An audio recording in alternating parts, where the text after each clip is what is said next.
The focus in today's gospel reading, and I think later on this week also, we will once again have mention of Judas Iscariot. So the focus is in many ways on Judas Iscariot. Yes, Mary anoints the feet of our Lord with this very costly ointment, but notice Judas's response. He complains, why wasn't this sold and the money used to give to the poor? And yes, it was very costly ointment, so it could have brought in quite a bit of money.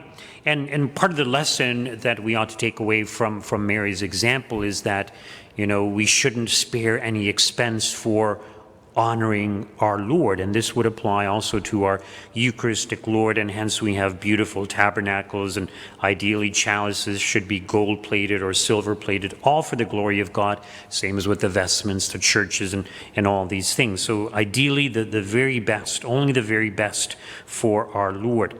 But notice how it points out that Judas didn't really care about the poor. He was really saying this because he wanted more money for himself. So he was in charge of the money bag. So people probably gave donations to our Lord. Here, Lord, take this, maybe use this when you're traveling or whatever. And of course, somebody had to be in charge of the money, and it was Judas. And, maybe he had the task of going ahead of them, maybe preparing a place for them to stay, maybe getting a meal ready for them, things like that. So he was entrusted with the money, and he used to steal from it.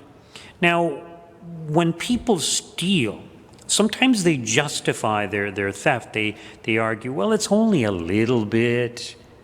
In the case of Judas, because he's going ahead of them, I'll treat myself to this or that, and it's not a big deal because I'm the one who's doing all this work, preparing things for them.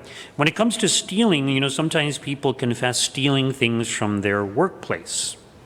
And if your boss allows you to take things from your workplace, well, that's fine. But often what people do is they take little bits and they think, well, it's not a big deal, it's just a little bit. But the problem is they do it consistently, month after month or week after week. And over time it adds up. So one of those thefts in and of itself is just a venial sin, yes. But what would make theft into a mortal sin is the amount that is stolen. And usually the standard that moral theologians use is if it's roughly a day's wage, well, that's considered a mortal sin if you steal roughly that amount. Now, circumstances do make a difference. If you're stealing from a charitable organization such as the church or from a poor person, it's much more grievous because of that fact, even though it may be a smaller amount.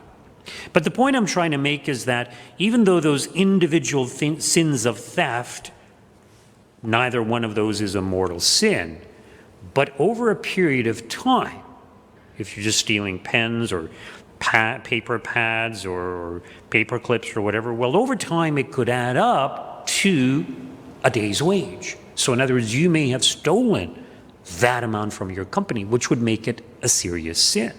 So it's something to be avoided. But the other thing that I wanted to draw your attention to is when we commit sin, and our tendency is often to justify it, as Judas probably did, but you see, sin blinds us. Sin blinds us to spiritual realities, and in many ways, sin blinds us to even the things of this world. And so part of the reason that Judas ends up betraying our Lord is because he was a thief. It wasn't the only reason, but it was one of the reasons, one of the contributing facts that caused Judas to be somewhat blinded, to see things from a different perspective than the other apostles did, and to make a huge mistake in a very important decision that he's going to make in his life, whether to betray our Lord or not. And as we know, he does. And, did he betray our Lord simply because he wanted the 30 pieces of silver? Well, no, there's probably other reasons, but yes, the money was certainly something that we could say enticed him to be more inclined to do that. And some commentators regarding today's gospel reading point out that when our Lord says to Judas, leave her alone, let her alone, this is for my burial, or Yeah, leave her alone. She bought it so that she might keep it for the day of my burial. You always have the poor with me, but you do not always have me. In saying this, our Lord is gently rebuking Judas. And nobody likes to be rebuked. Nobody likes to be told that they're wrong.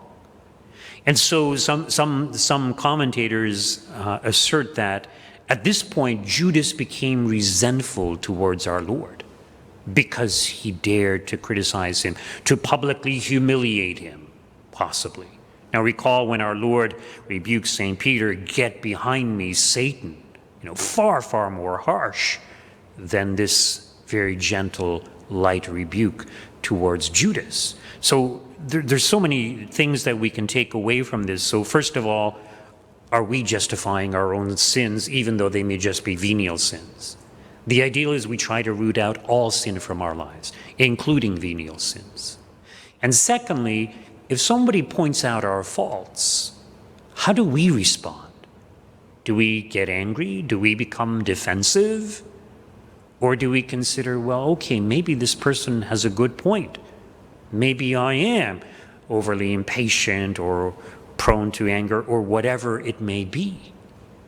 And sometimes it's the people who are close to us. Spouses often have arguments, and sometimes they say things during a time of argument, that things that are actually true, but they're used as a weapon against the other person. But it might be good to consider, well, okay, yeah, my wife accuses me of this or that, or my husband accuses me of this or that, and maybe I do those things.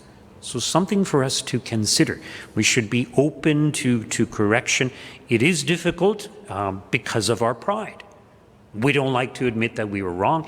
We don't want others to know that we were wrong. We don't want them pointing out our faults. But it is actually good for us to have this kind of correction so that we can improve our lives.